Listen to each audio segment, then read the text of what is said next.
Olá, amigos e amigas, estamos iniciando o nosso Economia e Desenvolvimento desta semana. Estamos nos aproximando já do final do primeiro ano de 2021. Bem-vindo, Vilmar Govinatsky. Como é que está? O janeiro já está indo, né? Indo embora, né? Quase no final. Quase no final. Já passamos da metade faz tempo. É verdade. E o tempo voa, na verdade, e nós desejamos aí que vocês, deste ano de 2021, tenham saúde, paz, alegria, prosperidade, que logo possamos voltar a uma vida, a uma atividade normal, se é que podemos dizer que podemos voltar a uma vida normal. Claro que nós vamos ter muitos outros parâmetros, né, para seguir, principalmente do ponto de vista da preservação da saúde. E isso é importante. Aliás, nem precisava a pandemia, né, Vilmar, para que nós nos alertássemos a respeito disso. A saúde em primeiro lugar. Viver uma vida com um estilo de vida saudável, isso já é um grande, digamos assim, um grande passo para nos livrarmos de todas as doenças, não apenas da pandemia, não é isso? Verdade, a higiene principalmente, não é? Nos livros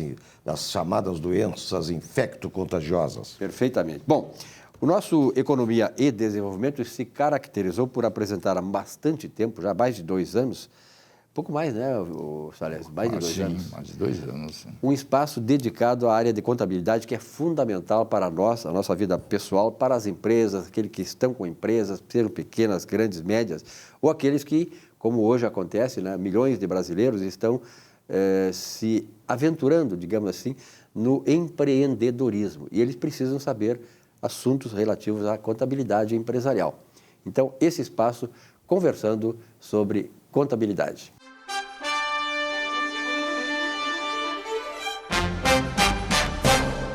Professor Salles D'Agostinho, prazer em tê-lo aqui então no programa. Prazer é sempre o nosso. Vamos direto a uma pergunta de um telespectador, né, Vilmar? Pergunta inteligente, complexa, eu vou ler com atenção, professor, porque realmente é uma pergunta que merece muita atenção mesmo. O Conselho Federal de Contabilidade conceitou o ativo como sendo os recursos econômicos presentes controlados pela entidade. Nos termos da Resolução 2019, NBC-TG Estrutura Conceitual, de 21/11/2019, publicado no Diário Oficial de 13/12/2019. Nesta mesma resolução, é dito que recursos econômicos são direitos que têm o potencial de produzir benefícios econômicos. Então, o Henrique Calduro, professor Salésio, Henrique Calduro de Cuiabá, do Mato Grosso, ele pergunta, este conceito de ativo está correto? O que o senhor acha e tem a nos dizer? Muito bem. Henrique, toda vez que você quiser saber se um conceito está certo ou não, você tem que colocá-lo em prática. Na execução, se o resultado não for aquele que está escrito, certamente o conceito está errado. Mas eu, antes de responder, só por essa resposta, você já sabe que o conceito de ativo estabelecido pelo Conselho Federal de Contabilidade não está certo, tá? Porque se você vai executar, você vai ver que os resultados são diferentes disso que está escrito. Mas eu vou separar a função do Conselho em 2 etapas, 2 épocas. A primeira época, quando o Conselho de Contabilidade ele obedecia ao comando brasileiro. Era um conselho focado nas necessidades profissionais, na necessidade dos contadores brasileiros. Os conceitos, as normas, as teorias, tá, não era executada pelo Conselho Federal. O Conselho Federal ratificava os conceitos, as normas e os procedimentos aprovados no Congressos Brasileiros de Contabilidade. Então, os Congressos Brasileiros de Contabilidade existiam para lá se discutir procedimentos novos, técnicas novas e tudo que era novo para aplicar em benefício da sociedade em assunto que dizia respeito à contabilidade. Esse foi a primeira época do Conselho, quando o Conselho obedecia ao comando brasileiro. Muito bem, e lá no comando brasileiro, os contadores, os cientistas da contabilidade, né, conceituaram ativo como sendo bens e direitos possuídos por uma pessoa. Então, ativos são todos os bens e os direitos que uma pessoa possui. E dizia mais, que bens e direitos, para ser caracterizado como tal, era necessário que se tenha liquidez. Ou seja, é necessário que este bem possa gerar fluxo de caixa, eu posso vender, eu posso transformar isso em dinheiro. Muito bem. Então, esse foi o conceito aprovado no Congresso Brasileiro de Contabilidade e ratificado pelo Conselho Federal de Contabilidade. Aplicado este conceito na prática, então, você chega à conclusão que, efetivamente, este conceito está correto, porque todos os resultados convergem a esse conceito e eles estão, corretos, estão certos, e obedece ao princípio da propriedade, ou seja, ao princípio patrimonial, ok? Tudo que eu tenho que tem liquidez, não é isso? É um ativo porque eu posso transformar em dinheiro. No momento em que o Conselho Federal de Contabilidade passou ao comando internacional, passou a se integrar às normas brasileiras de contabilidade, o que foi que ele fez? Ele revogou tudo que existia, tudo que havia sido aprovado pelos cientistas e professores, disseram, gente, olha, tudo que os professores brasileiros, tudo que os congressos brasileiros aprovaram, deixa de existir, não tem mais validade nenhuma. A partir de agora, o que vai valer são os procedimentos contábeis aprovados por este comando internacional, que se diz o IASB, que são as normas internacionais de contabilidade. Ou seja, o que este IASB aprova, que se institui em procedimentos contábeis, passou a vigorar. Então, o que é que acontece? Aquele conceito de ativo que nós discutimos e aprovamos, colocamos em prática, deixou de existir. Aí o Conselho estabeleceu este novo conceito de ativo, onde ele diz que ativos são recursos econômicos. Bom, mas como assim? O que é recursos econômicos? Então, você, como um estudante de contabilidade, por consequência, um estudante de patrimônio, vai saber que recursos econômicos são todos os meios necessários para se produzir riqueza. Tudo aquilo que eu uso para produzir riquezas, eu estou diante de um recurso econômico. Então, como é que eu vou ativar? Como é que eu vou incluir no meu patrimônio aquilo que eu uso para produzir riqueza? O sol é um recurso econômico, a água é um recurso econômico, máquinas são recursos econômicos. Por quê? Porque eu uso esses bens para produzir riqueza. Aí eu pergunto, tudo isso que eu uso eu posso ativar? Você vai dizer que não. Eu vou dizer, mas se eu uso para produzir uma riqueza, uma máquina que eu alugo, eu posso ativar uma máquina que eu alugo no meu ativo? Evidente que não. Então, já nesse primeiro teste de aplicação de conceitos, você vai verificar se está errado.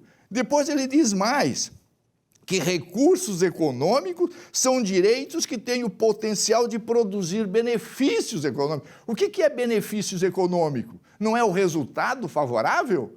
Olha, se eu uso um recurso econômico para produzir alguma coisa, ele só vai me trazer recursos econômicos se o resultado apurado pela aplicação deste bem me fizer benefícios. Esse é o benefício econômico. Então, quer dizer que eu vou ter que esperar resultado para ativar? Quer dizer, e aquele que não me dá benefício e me dá prejuízos econômicos, como é que eu faço? Não ativo? Então, Henrique, o Conselho Federal de Contabilidade, no momento em que começou a obedecer o comando internacional, o objetivo dele não é dar segurança à sociedade em assuntos que dizem respeito à contabilidade. Ele obedece ao comando internacional para transformar, para gerir, para facilitar a geração de informações contábeis de modo subjetivo para que haja manipulação. O Conselho Federal ele não está preocupado com você, que é contador brasileiro, você que está preocupado com a economia brasileira, com os resultados econômicos. Não, ele está preocupado com este comandante que quer fazer da riqueza mundial uma riqueza manipulável para que você pode ter meios para justificar a falcatrua que você fez. Entende? Então, no momento que eu alugo um bem, mas eu ativei, mas não podia porque isso não faz parte do teu patrimônio. Não, a norma do Conselho Federal diz que tudo aquilo que eu controlo eu posso ativar. Então eu começo a manipular coisas. Então é isso que você tem que ter cuidado. Primeiro, nós temos que obedecer à hierarquia legal. Nós temos que obedecer à lei. E a lei diz que ativos são todos os bens que têm liquidez. É por isso que lá no artigo 178, se não me falha a memória, diz o seguinte, que os ativos são classificados em ordem decrescente do seu grau de liquidez. Por que liquidez? Porque para ser ativo eu tenho que ter capacidade de transformar aquele bem em dinheiro, gerando fluxo de caixa. Então, muito cuidado. Não obedeça essas normas do Conselho porque elas não são verdadeiras, elas não estão provadas cientificamente, não passou por Congresso, foi uma norma estabelecida pelo IASB, que é um organismo internacional particular, que não é obrigatório, tá? Não é obrigatório, ok? Em que eles aprovam esses regulamentos todos simplesmente para dificultar a tua vida. E o Conselho Federal de Contabilidade, para dar legalidade a essas barbaridades todas, o que é que ele fez? Ele criou o Comitê de Pronunciamentos Contábeis. O que é esse comitê? É formado por diversas entidades, tá? Que não estão vinculadas à contabilidade, para dar legalidade a essas coisas que eles aprovam, que você, como profissional da contabilidade, tem que repudiar e você não pode aceitar. Ok, Henrique? Então, acredito que eu fui claro na minha resposta, tá? E que a norma do Conselho Federal obedece um comando internacional para fragilizar as informações contábeis, para manipular o resultado, e você não pode simplesmente obedecer essa norma, porque ela, na aplicação, não lhe dá sustentação técnica para aquilo que você está fazendo. Por isso, não pode ser respeitada. Não só esclareceu, como impactou. Obrigado, Salésio D'Agostini, nesse espaço, conversando sobre contabilidade.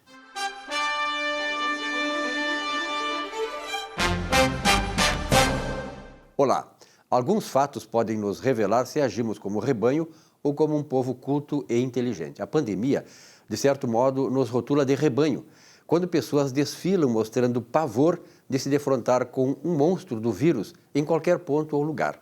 A mente comprometida, fraca, dominada pelo condicionamento externo, propositado ou não, nos fragiliza e até agrava a demência.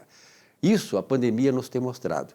Sob esse ponto de vista, somos mais rebanho, disciplinado e cego que povo com poder mental de se autodeterminar. Uma pena isso. Somos doentes demais de espírito e de alma. Boa semana.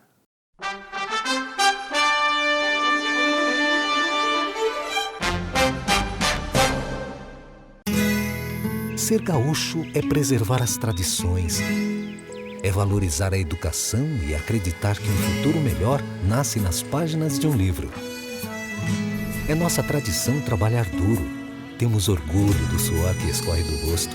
Ele reconforta a alma e sedimenta uma vida digna. É nossa tradição valorizar o passado para desenvolver o futuro. CMPC Celulose Rio Grandense. Desenvolvimento é a nossa tradição.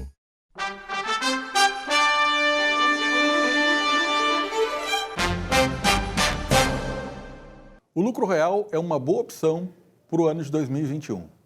2021 é considerado a ressaca de 2020, o ano mais estranho e atípico que vivemos até hoje.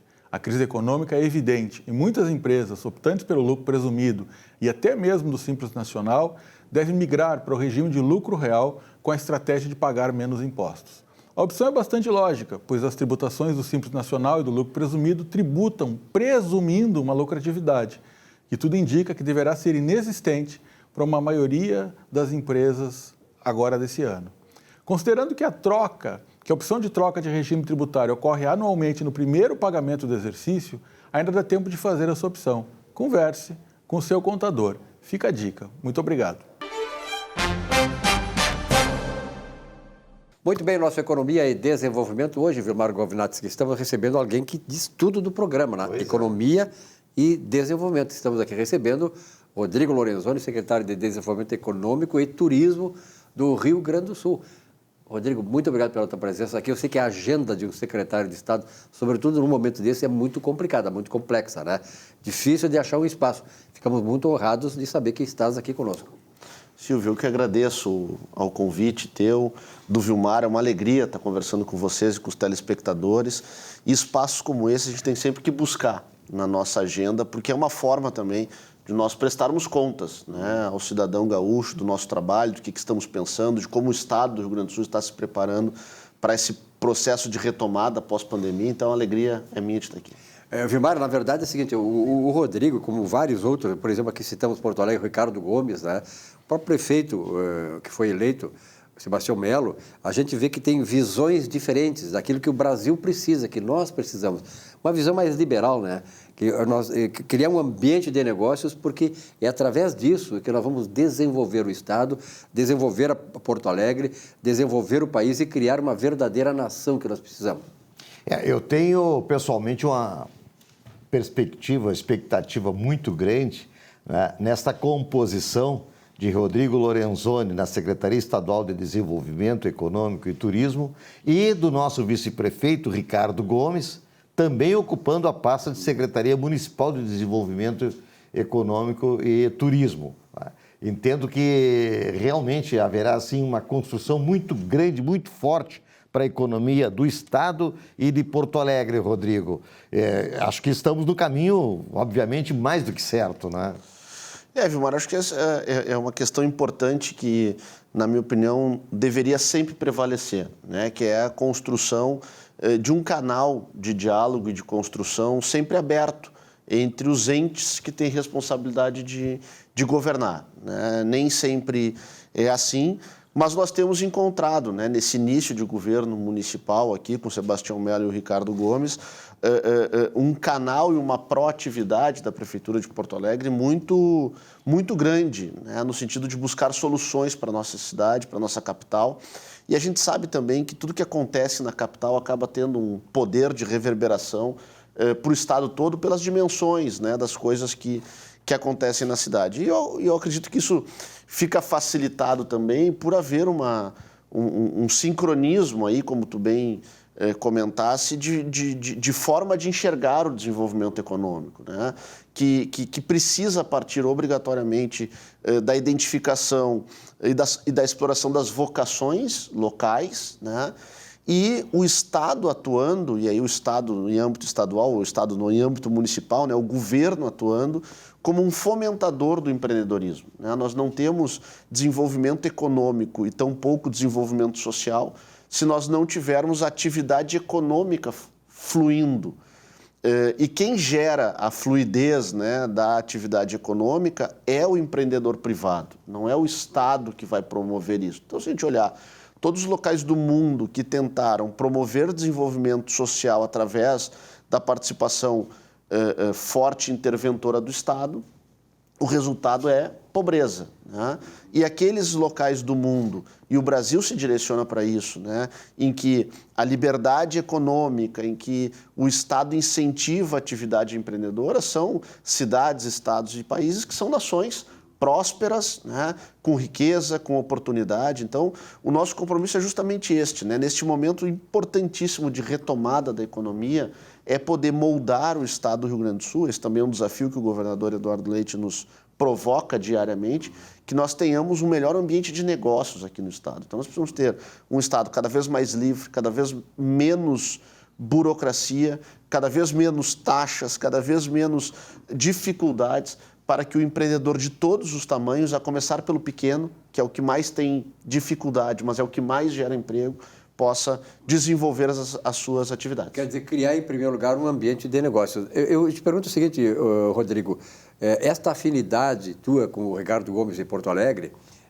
em que sentido ela está, por exemplo, voltada hoje para desenvolver, como tu mesmo disseste, Porto Alegre? Porque nós sabemos que Porto Alegre, muitas vezes, ao longo do tempo, ela não se caracterizou como uma cidade que atraia o turismo. Isso é importante. Tu tens viajado muito, o Ricardo também é um cara viajado. E que tipo de projetos que estão em andamento poderão ser criados em função dessa visão que vocês têm, uma visão mais estratégica, mais desenvolvimentista? Bom, Silvio, tem muitos caminhos, mas dois importantes que eu queria frisar aqui para ti, para o Vilmar e para o nosso telespectador, que são dois eixos. É muito interessante até as coincidências que o dinamismo da política nos oferece, né? Então, eu sou o autor da Lei da Liberdade Econômica em âmbito estadual e o Ricardo, junto com outros vereadores, o Pablo Mendes Ribeiro e o Felipe Camozato, são autores da Lei da Liberdade Econômica em Porto Alegre. E, pelo destino e o dinamismo da política, eu me tornei secretário de Desenvolvimento Econômico no Estado e ele, o Ricardo, de Desenvolvimento Econômico em Porto Alegre, e coube a nós, autores da lei, trabalhar agora no Poder Executivo para a regulamentação da lei. Não tem como dar errado. Então, Os astros estão Não todos... tem como dar errado, está tudo alinhado. exatamente. Então, nós já fizemos isso, o Melo e o Ricardo tomaram posse no sábado, né? E na segunda-feira de manhã, no final da manhã, eu já fiz uma reunião com o Ricardo lá no Paço Municipal, tratando de alinharmos as ações para construirmos juntos a regulamentação da lei em Porto Alegre, no Estado, junto com outros municípios que já estão participando desse processo. E aí, os conceitos da lei são importantes, porque à medida em que a lei desburocratiza e que ela reconhece, quando regulamentadas, atividades de baixo risco e que estas atividades estão dispensadas de licença prévia da prefeitura, de alvará para começar a funcionar, isso gera um resultado positivo enorme, né? Porque imediato, né, imediato. secretário? Então e aí isso atende a todos os segmentos da economia, não só o turismo, que é onde eu quero chegar na tua pergunta, mas isso atende a muitos segmentos da nossa economia, em especial o turismo, que é uma atividade eminentemente de prestação de serviço. Bom, o que o Estado entendeu, e nas conversas com o Ricardo parece que a Prefeitura de Porto Alegre está muito aberta a isso também, é entender que o Estado do Rio Grande do Sul e a nossa capital são altamente vocacionados para o turismo e que o turismo tem que ser entendido pelos gestores públicos como uma cadeia produtiva, né? Então, no Estado do Rio Grande do Sul, nós temos o agronegócio, nós temos o setor metal mecânico lá com aquele polo importante na Serra Gaúcha, ali em Caxias, o setor moveleiro, o coreiro calçadista. E o Estado tem ações, programas, os bancos olham para isso como cadeias produtivas. E o turismo nunca foi enxergado no nosso Estado como uma cadeia produtiva. Não deixa de ser uma cadeia industrial de uma indústria limpa, né? Então, nós estamos trazendo esse conceito do turismo como cadeia produtiva para o eixo estratégico do governo do Estado. Porto Alegre está com esse olhar também. E aí nós temos, para objetivamente também chegar na tua pergunta, alguns pontos que são importantes em Porto Alegre. Então, nós temos o 4º Distrito, que tem potencial incrível do ponto de vista histórico, do ponto de vista cultural, da economia criativa. Nós temos lá um polo de cervejas artesanais e existe, né, o turismo da cerveja, assim como tem o enoturismo, né, e que vem consagrando Bento e a região, daqueles aficionados e apreciadores de um bom vinho, também tem aquela parte da sociedade que busca na cerveja o prazer, a experiência, a vivência. Então, por que nós não podemos construir ali um grande centro, uma grande rota, um grande roteiro turístico que vai falar da cerveja e, a partir do turismo, revitalizar definitivamente o nosso 4º Distrito? Nós temos a concessão aqui que está sendo assinada do Parque da Harmonia. Então, nós vamos ter um equipamento urbano na região central de Porto Alegre, na beira do rio, que vai ter a participação privada para oferecer experiências e serviços para a população, e que isto, somado, conjugado com os trechos novos da Orla, com uma marina pública que o prefeito já vem falando muito, nós podemos ter aí uma nova era de desenvolvimento, de turismo e atração do turista para a nossa capital, porque a gente não pode esquecer que muitas vezes o turista que vem de fora, de outros estados, ele desce no Salgado Filho e vai para a Serra, vai para o Vale dos Vinhedos. Porto Alegre, né, secretário, e vai para a Serra. Então, tendo alternativas, esse cara vai com a sua família, com seus amigos, ele vai passar uma noite, um dia em Porto Alegre, e aí vai consumir aqui na nossa cidade, vai movimentar a economia, vai gerar emprego, vai gerar renda. A partir do movimento da economia, a prefeitura também afere seus impostos, com mais dinheiro em caixa pode ter os programas de resguardo e cuidado social. Então, essa é a lógica que a gente tem. Inclusive, tendo esses recursos de recuperação urbana do 4º Distrito, né? Tem áreas ali que precisam dessa recuperação, né? Sem dúvida. E para o turismo se consolidar, precisa ter né, um cuidado com o urbanismo, né, da região, porque senão também não fica atrativo. As pessoas ficam com medo, as pessoas ficam com receio, né? A insegurança se consolida, então essa é uma ação importante. Essa questão que o senhor coloca, secretário, em relação ao receio, ao medo, ao temor que as pessoas têm em relação à segurança, Obviamente, vocês estão já também fazendo esse link, não só com a segurança pública que eu digo estadual, né?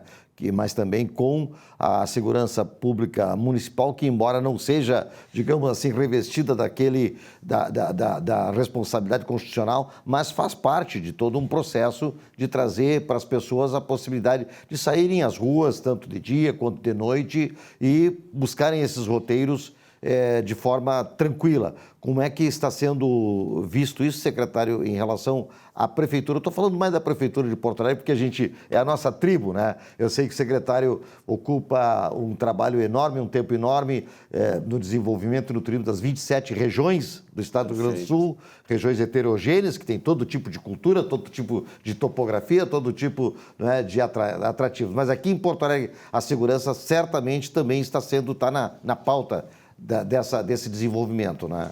Sem dúvida, Vilmar. Isso é uma atenção muito importante, né, que nós precisamos ter. O Estado do Rio Grande do Sul vem conseguindo, né, e recentemente foi anunciado pelo governo do Estado a redução dos índices de criminalidade, de roubo de carro, de homicídios, fruto de um grande trabalho que o secretário Ranolfo vem desenvolvendo junto com a Brigada Militar, a Polícia Civil, enfim.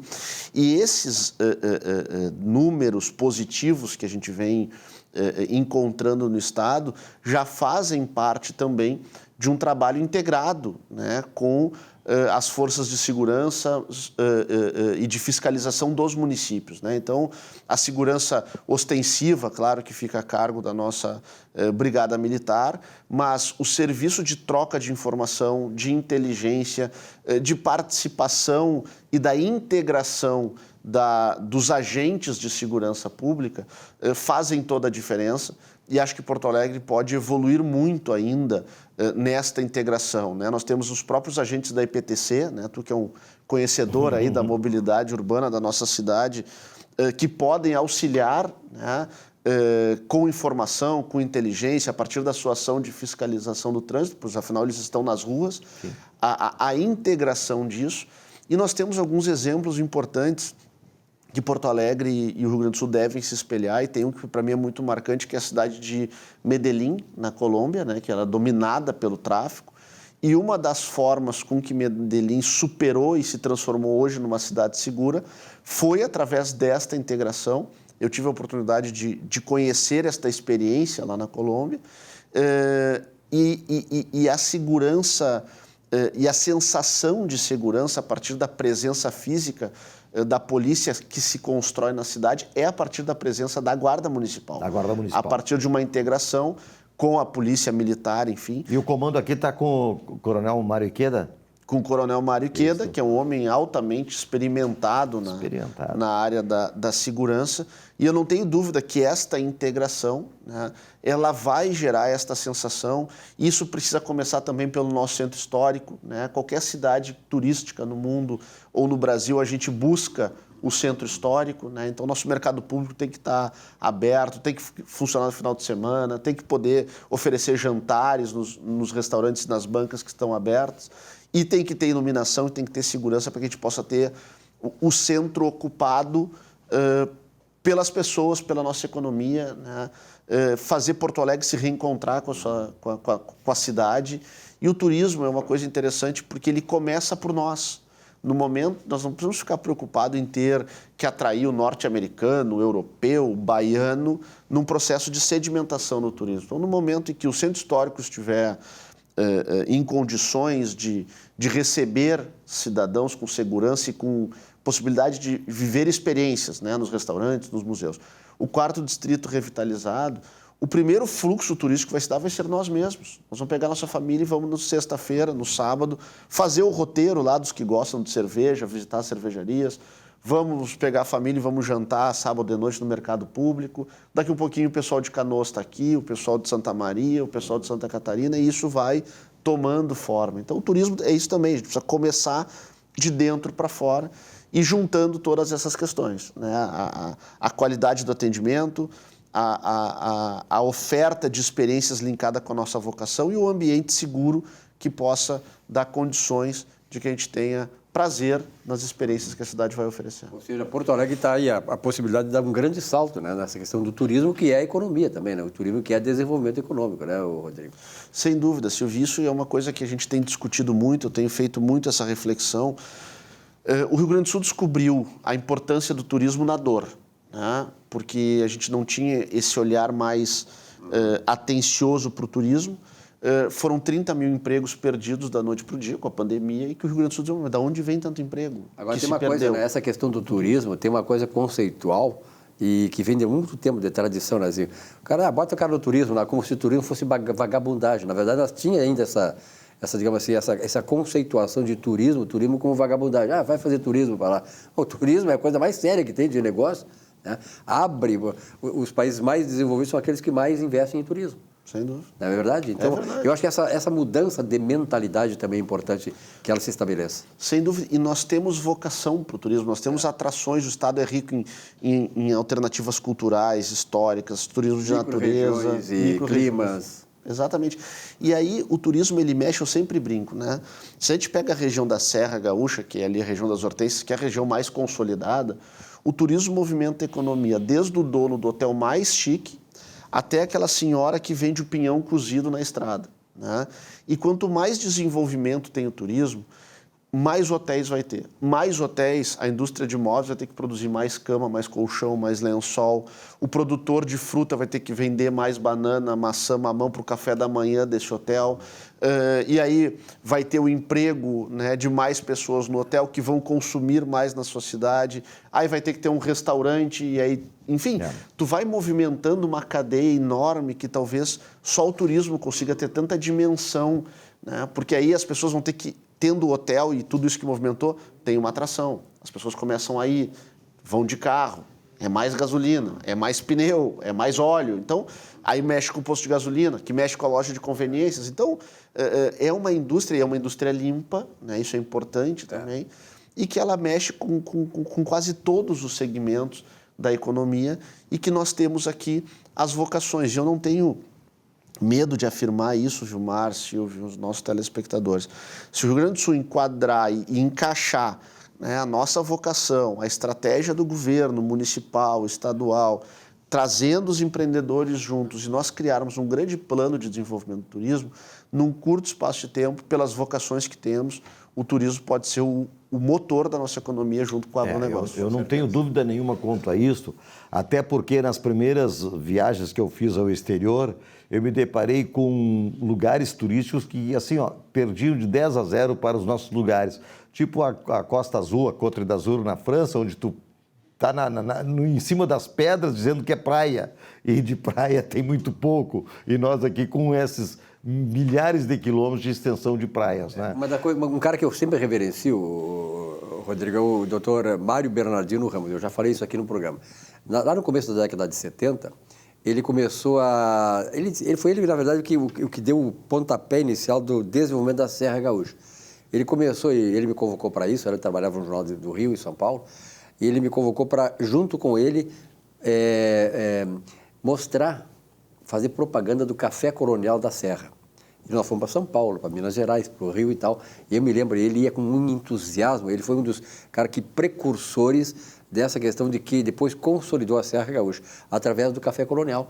Então nós fazíamos para a imprensa, para os grandes empresários, reunia em São Paulo, Rio, Minas Gerais, Salvador, lá no norte, Recife e tal. E realmente, Mário Bernardino Ramos, sempre reverencio, porque realmente foi o cara que provocou o desenvolvimento da nossa Serra Gaúcha e tudo que aconteceu depois, né? O Onyx, aliás, o Rodrigo, que é filho do Onyx Lorenzoni, um grande deputado federal também. Nosso ministro, né? E o Onyx tem grandes realizações também. Lá no governo está fazendo isso, o ministro da Cidadania hoje, o Onyx, né? Então, o Onyx deixou aí como herança também, está conosco aqui o Rodrigo, que também segue no mesmo rumo, né, Onyx? Um grande abraço para ti, eu sei que vou te passar aí o programa para te ver. Rodrigo, muito obrigado pela tua presença aqui. Vamos abrir mais espaço. Isso é importante falar sobre esses assuntos. Não é fácil trazer o secretário aqui, mas está sempre aberto aqui as portas. Foi uma alegria. Silvio, Gilmar, gratidão aí pela oportunidade. Um abraço aos telespectadores. E nós temos aí Um ano de muitos desafios, mas que 2021 seja um ano de muita saúde para todos nós e um pouco mais leve do que foi 2020. Com certeza. Um rápido intervalo, já voltamos com o nosso Economia e Desenvolvimento. Até já.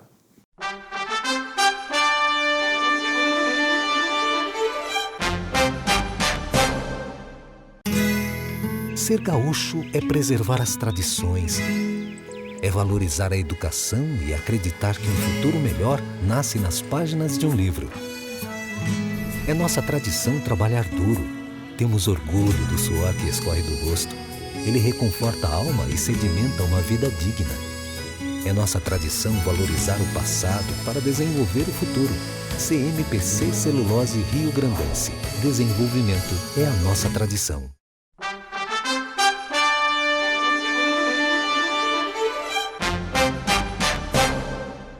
Trânsitos planetários são detonadores de crise que levam à mudança. A pressão dos astros marca um momento de transformação necessária. Planetas como Urano, Netuno e Plutão, conhecidos como os deuses da mudança, impulsionam a humanidade a se transformar e subir um estágio na evolução humana. Chega um momento em que tudo começa a desmoronar.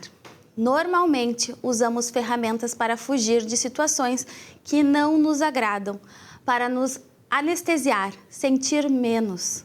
No entanto, chega um estágio que tais ferramentas não surtem mais efeitos.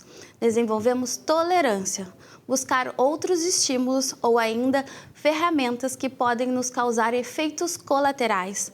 Tornamos viciados, como drogas, compras, sexo, entre outras. Tais efeitos colaterais podem piorar ainda mais a sua situação. Então, bendita crise, que apresenta uma reação do nosso corpo para nos auxiliar a nós mesmos no processo de transformação. O colapso no sistema de recompensas acontece para que o indivíduo crie formas de defesa e de sobrevivência, elevando a sua tomada de consciência para certas atitudes que antes não tinham solução. Tudo começa a desmoronar e a queda é igual à construção. Quanto maior o seu ego, maior o estrago. Quanto maior a conquista material, maior a sua compreensão. E é nestes momentos que precisamos ser humildes e pedir auxílio. Hoje, estamos vivendo numa pandemia, onde muitas pessoas iniciaram seu processo de colapso emocional interno e alguns não estão dando conta desta situação. Precisam mudar. A única forma de restabelecer este equilíbrio é ter coragem e ressignificar a situação.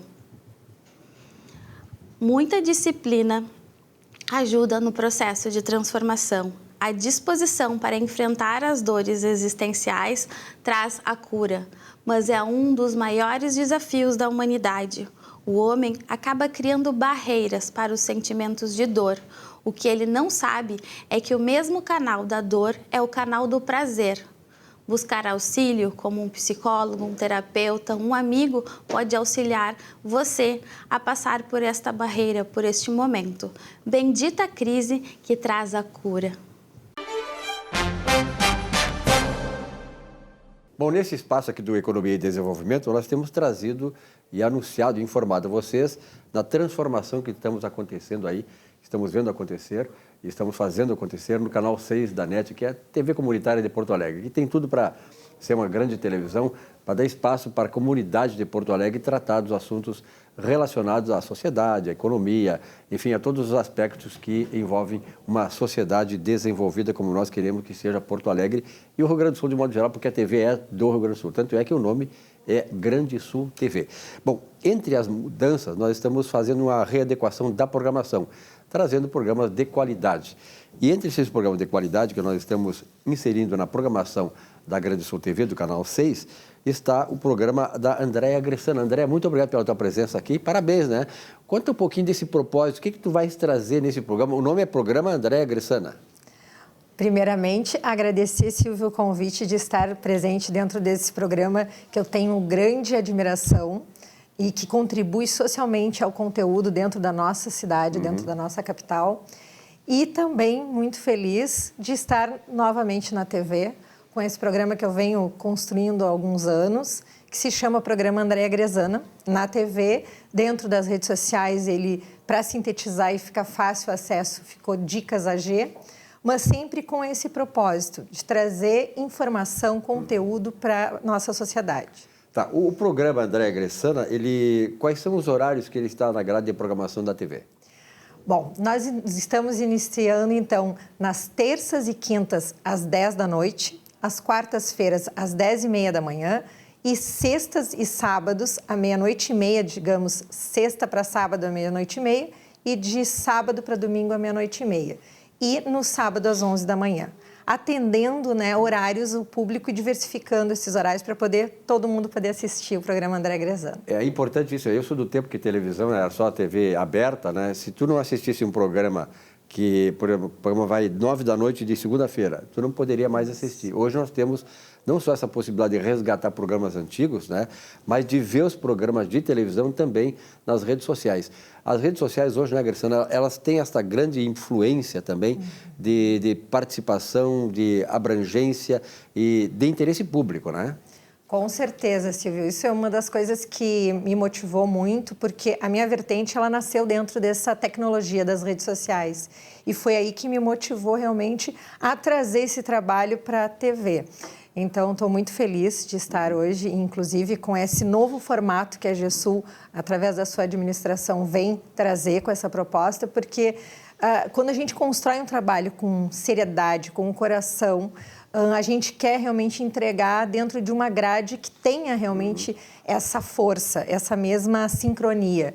Então, eu que me sinto muito lisonjeada de estar nessa etapa da Grande Sul TV. E o grande objetivo do canal 6 da NET, da Grande Sul TV, é exatamente isso, trazer essa diversidade, mas sempre respeitando, por exemplo, a questão das liberdades individuais e dos valores tradicionais da sociedade judaico-cristã, né? Quer dizer, hoje nós sabemos que esses valores estão sendo combatidos, aí nós precisamos ter espaço para resistir a essa coisa, porque quando se destrói esses valores, nós destruímos o cerne, né, a mente, o coração e a alma da sociedade. Parabéns, Andréa. Então, repete de novo os horários do programa. Perfeito. Então, eu convido a todos a participar desse programa que tem muita novidade. Inclusive, se tu me permitires... Claro. Tem uma novidade de um quadro iniciando, que é o quadro, como todo mundo já acompanha, toda quinta-feira é dia de TBT. Então, inicia esse quadro para trazer um pouquinho de programas que muita gente já acompanha nas redes sociais, que é o No Sofá com a Andréa Grezana, contando histórias de pessoas. Então, esse TBT vai estar relembrando esses programas, trazendo essas entrevistas diferenciadas que nós temos, e também interagindo com o público, porque quem estiver enviando foto para a gente com o hashtag TBT para o nosso programa, vai aparecer lá no comercial inicial as fotos dos nossos seguidores, pessoas que nos acompanham, e a gente quer trazer um programa interativo, que as pessoas se sintam parte dele. Então, toda a terça e quinta-feira, às 10 da noite, às quartas-feiras, às 10h30 da manhã, sexta para sábado, à 00:30, sábado para domingo, à 00:30 e sábado às 11 da manhã. E aqui para nós, sinceramente, quem não gostaria de estar no sofá com a Andréa Grezana? Ai, Silvio. Que legal, né? Mas legal. Eu fico muito feliz. Isso é... Parabéns, parabéns. Eu acho que é um programa de sucesso. Nós temos aí, à medida que for passando o tempo, trazer novidades a respeito do nosso canal 6, né, da Grande Sul TV. André, obrigado, sucesso. Muito obrigado, Silvio. Agradeço e que seja um ano de muita prosperidade para todos nós. Com certeza. Um rápido intervalo, Economia e Desenvolvimento volta já já.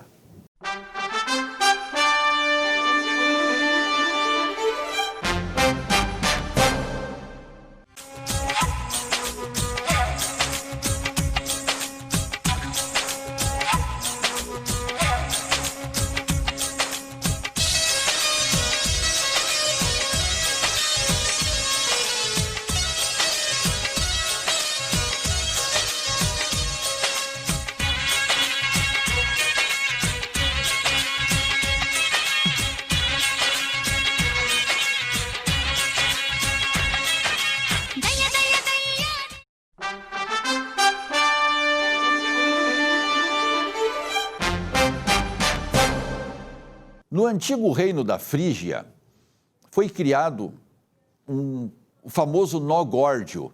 Era uma charge, era um quebra-cabeça para se definir o sucessor no reino. Esse nó, ele não tinha pontas nenhuma. Para quem não sabe bem o que ele é, aquela touquinha que os revolucionários franceses usaram na Revolução Francesa, vermelho, aquela ponta era o nó górdio. Bom, não tendo solução para desamarrar, o tempo foi passando, o general Alexandre o Grande, passando por lá, resolveu a situação, pegou a espada e cortou o nó. Eu uso essa história para definir o transporte público de Porto Alegre. Nós temos uma situação totalmente deficitária, agravada substancialmente pela crise do Covid, pela pandemia. Nós temos que fazer cortes fortes no sistema de Porto Alegre. A passagem, se não houver nenhum tipo de corte, pela lógica, ela vai a perto de R$6. Isso é impossível, não há? A economia não suporta isso e nem o trabalhador. Nós vamos ter que cortar linhas, nós vamos ter que cortar cobradores, nós vamos ter que cortar conforto no ônibus, nós vamos ter que tirar bancos e botar mais gente de pé. Eu não sei qual é a solução, ela depende de muitas discussões com vários agentes envolvidos. Ministério Público, Prefeitura, as transportadoras, os consórcios, a GERGS, uma mediação, enfim, toda essa linha tem que ser considerada para que possa chegar a uma conclusão. Hoje, a Carris, por exemplo, é a mais deficitária de todos. A Prefeitura aportou recursos nesse ano de 2020, a Carris recebeu 60% dos recursos, tendo 22% das linhas, sendo que essas são as mais rentáveis de Porto Alegre. É inconcebível uma empresa existir. Se fosse privada, já estava quebrada há muito tempo. Nós temos que repensar totalmente o sistema de transporte de Porto Alegre. Da forma como está, não dá. Tem que ver uma nova solução. Esse modelo está ultrapassado, ele funcionou bem em 90, mas agora não funciona mais. Uma boa semana a todos. Muito bem, no último bloco do programa desta semana, Economia e Desenvolvimento, recebemos aqui o Marquinhos. Marquinhos é o Marcos Ferreira, nosso médico. Marquinhos, que bom te ver aqui novamente pela primeira vez em 2021. Feliz Ano Novo, né? Feliz Ano Novo também, Silvio. Uma satisfação mais uma vez estar aqui contigo, com a tua audiência, que é maravilhosa, e poder trazer um pouco também das questões de saúde, né? E especificamente também essa temática tão pujante agora, que é a situação que a gente tem vivenciado com o coronavírus, né? O combate a essa pandemia.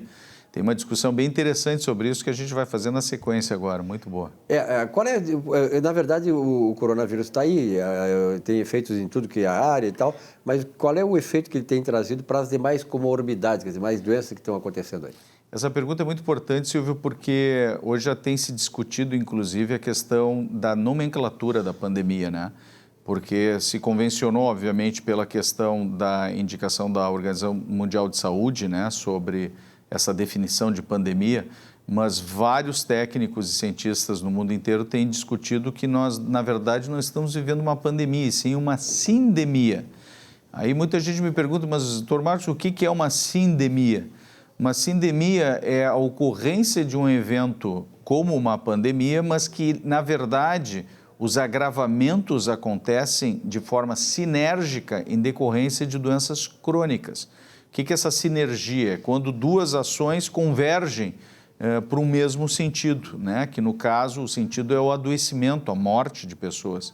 E a gente tem observado justamente que os maiores óbitos, os maiores incidências de agravamentos, de complicações, as maiores incidências de óbito justamente acontecem em pacientes que têm doenças crônicas, Silvio, como hipertensão, diabetes, obesidade, sedentarismo.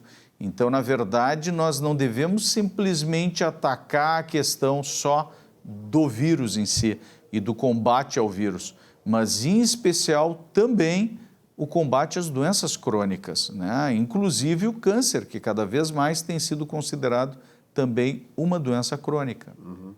Bom, e como é que tu está vendo a administração da coronavírus? Pois justamente nesse sentido, se nós pensarmos no aspecto de uma sindemia, é um conceito que foi trazido por um médico e antropólogo de nome Mario Singer, e esse cientista, ele trouxe essa definição já há mais de 20, 30 anos atrás. Isso tem sido abraçado agora por um dos grandes editores da Lancet, que é uma das mais prestigiadas revistas médicas do mundo, o Richard Horton, e o Richard colocou isso já em artigo, que nós devemos discutir justamente a nomenclatura no sentido de orientar as ações de combate aos agravamentos, aos agravos de saúde. Um dos principais dentro dessa pergunta de como a gente tem sentido esse combate ao coronavírus, na verdade, do ponto de vista mundial, nós temos sido muito deficientes nessa abordagem enquanto endemia. Por quê? Porque nós tivemos, obviamente, um represamento de uma série de abordagens, principalmente de detecção precoce de câncer, o que levou, inclusive, a um levantamento estatístico do Instituto Nacional do Câncer, Silvio, dizendo que nós deixamos de fazer o diagnóstico precoce de câncer na ordem de 60 mil pessoas em 2 meses, só nos primeiros 2 meses da pandemia no Brasil, entre março e abril. Então, nós temos o que seria 1.000 pacientes por dia deixando de ser diagnosticados com câncer na fase precoce no Brasil.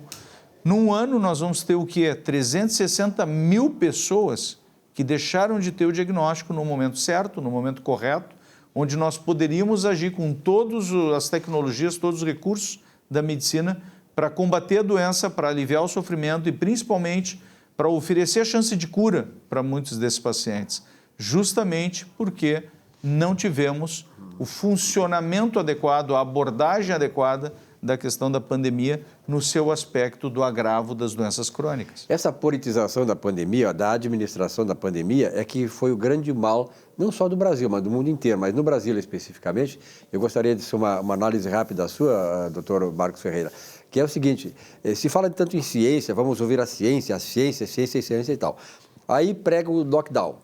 Bom, esse lockdown, cientificamente está comprovado que ele diminui a infecção, a contaminação? Na verdade, de novo, nós falamos tanto em ciência, muitas vezes se exigem, né, estudos clínicos randomizados para que a gente possa tomar determinadas decisões, quando isso, na verdade, não é a regra dentro da medicina.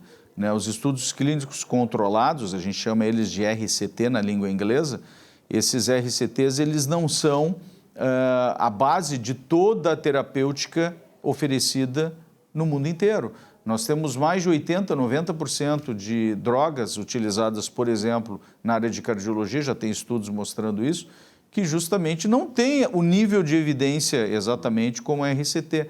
Mas, ao mesmo tempo, a gente é capaz de utilizar medidas que também não têm esse nível de comprovação, né, como a própria situação do lockdown, que tanto prejudicou a economia de diversos países, e onde o questionamento fica o que nós temos de publicações, de provas de que esse tipo de medida efetivamente conseguiu reduzir a mortalidade, conseguiu reduzir as complicações do coronavírus.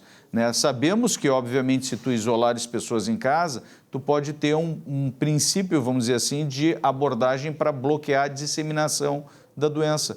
Mas, ao mesmo tempo, nós tivemos em diversos asilos incidência enorme de coronavírus. Em Nova York aconteceu também isso? Nova York aconteceu isso e vários outros relatos no mundo inteiro. Então, nós temos que discutir as coisas dentro de uma visão científica, mas uma visão científica que seja um pouco mais aberta, um pouco mais ampla. Nós podemos selecionar narrativas também a partir da seleção de estudos. Né? Se eu selecionar só os estudos que me dão interesse dentro de um resultado positivo, eu vou trabalhar só com aqueles estudos e não vou considerar os negativos. E isso é um detalhe interessante, Silvio, da gente levantar, porque a literatura médica mundial sempre se pautou por publicar predominantemente resultados positivos. Né? E, de repente, no período agora do coronavírus, a gente viu uma avalanche de estudos negativos, dizendo o que não funciona. Né? Ao mesmo tempo, não dando margem para a apresentação dos resultados, mesmo sem um nível forte de evidência, mas com algum nível de evidência científica, sim, de que determinadas drogas podem ter efeito no tratamento, né, do que seria a abordagem inicial da doença. É por isso que esse tipo de abordagem que o Dr. Marcos se referiu levanta, digamos assim, as possibilidades de conspiração internacional, que não podemos fugir disso, porque, na verdade, se nós pegássemos lá a história bíblica já, né? Os Ixons, que eram um povo semita lá e tal, que precederam os chineses, eles eram cruéis, eles tinham um processo de dominação do mundo e acabaram se tornando o que é a China hoje, os Ixos, lá no Velho Testamento, 2.600, 700 anos antes de Cristo. Então, para encerrar, doutor Marcos, o prefeito atual, ao contrário do anterior, que matou empresas, que fez lockdown e que não respeitou a economia, deu uma certa aliviada nisso. Qual foi, em um minuto, a sua avaliação, qual é dessa atitude do prefeito Sebastião Melo?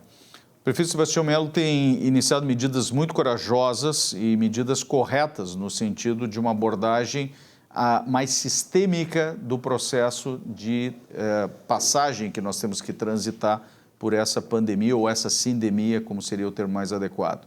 Então, eu acredito que as medidas estão muito corretas nesse sentido, né? Principalmente no que tange na questão da área da saúde, de deixar a oferta de medicamentos para quem quiser assim fazer o uso, né? No sentido, obviamente, da adequada avaliação médica, onde efetivamente a gente respeite a relação médico-paciente e respeite a autonomia do médico no sentido da sua prescrição e da sua avaliação médica. Então, nós temos que considerar isso como um dos pilares da nossa sociedade, porque somente, Silvio, em regimes ditatoriais é que houve interferência na relação médico-paciente. Isso aconteceu nos regimes soviéticos, na Alemanha nazista, e nós não devemos jamais permitir que ações como essas, de interferência de quem quer que seja na relação médico-paciente, né, seja a pauta, de fato, de uma medida coercitiva nesse sentido. Muito bem. Doutor Marcos, muito obrigado pela sua presença aqui, sobretudo pelas palavras sábias, de sabedoria, porque nem todos os canais, sobretudo os abertos, as grandes redes, dão espaço para o outro lado da ciência mostrar também a verdadeira realidade que acontece. Obrigado, boa semana e um feliz 2021 novamente. Satisfação é nossa, Silvio, mais uma vez, muito obrigado por estar aqui contigo e com toda a tua audiência. A você, telespectador, muito obrigado pela audiência, uma boa semana de trabalho, economia e desenvolvimento volta na semana que vem. Até lá.